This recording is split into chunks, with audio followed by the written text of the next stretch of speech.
सोलापूर जिल्हा परिषद सभागृहाचं नाव बदलल्यावरनं वाद. छत्रपती शिवरायांचं नाव हटवण्याची भाजपची हिंमत होतेच कशी? काँग्रेसचा सवाल. शिवरत्न सभागृहाचं नाव बदलून अटल बिहारी वाजपेयी यांचं नाव देण्याचा निर्णय. तर सोलापूर जिल्हा परिषदेतील सभागृहाचं नाव बदलल्यास नव्या नावाला काळं फासणार. शरद पवारांचे राष्ट्रवादी आणि संभाजी ब्रिगेडचा इशारा. अटल बिहारी वाजपेयी हे आमचं श्रद्धास्थान असल्यामुळे त्यांचं नाव दिलं. जिल्हा परिषद उपाध्यक्षांची प्रतिक्रिया. मनोज जरांगे आज आणि उद्या धाराशिव दौऱ्यावर. जरांगे 2 दिवस मराठा समाज बांधवांच्या बैठका घेणार. जरांगे कुणबी प्रमाणपत्रावरती काय भूमिका मांडणार याकडे लक्ष. राज्यातील 1 लाखांहून अधिक अमराठी टॅक्सी आणि रिक्षा चालकांनी मराठी भाषा शिकली आहे. परिवहन मंत्री प्रताप सरनाईकांचा दावा. 15 ऑगस्टपर्यंत मराठी न शिकणाऱ्या चालकांवरती कारवाईचा इशारा.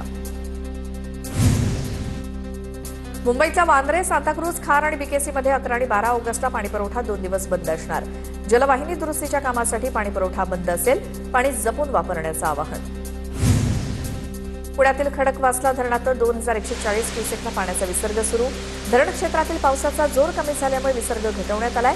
पांचट धरण देखील 100% भरलंय. धुळे पश्चिम वनक्षेत्रातील लळिंग कुरण धबधबा काही दिवसांपासून प्रवाहित. धबधबा पाहण्यासाठी पर्यटकांची मोठी गर्दी. वन खात्यानं सुरक्षेच्या उपाययोजना करण्याची मागणी केली. वाशिम हिंगोली सीमेवर पैनगंगा नदीवरील 11 बॅरेजवरनं विसर्ग. मात्र बॅरेजमधील जलसाठा अद्यापही समाधानकारक नसल्याचं चित्र. प्रशासनासमोर पाणी व्यवस्थापनाचं मोठं आव्हान.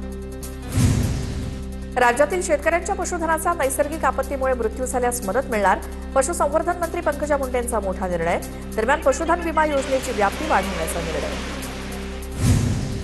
दारूचं दुकान स्थलांतरासाठी गृहनिर्माण संस्थांची परवानगी सक्तीची. राज्य सरकारचा मोठा निर्णय. इमारतीला केवळ आंशिक ताबा प्रमाणपत्र मिळालं असलं तरी देखील दारू दुकान सुरू करण्यासाठी सोसायटीची एनओसी अनिवार्य.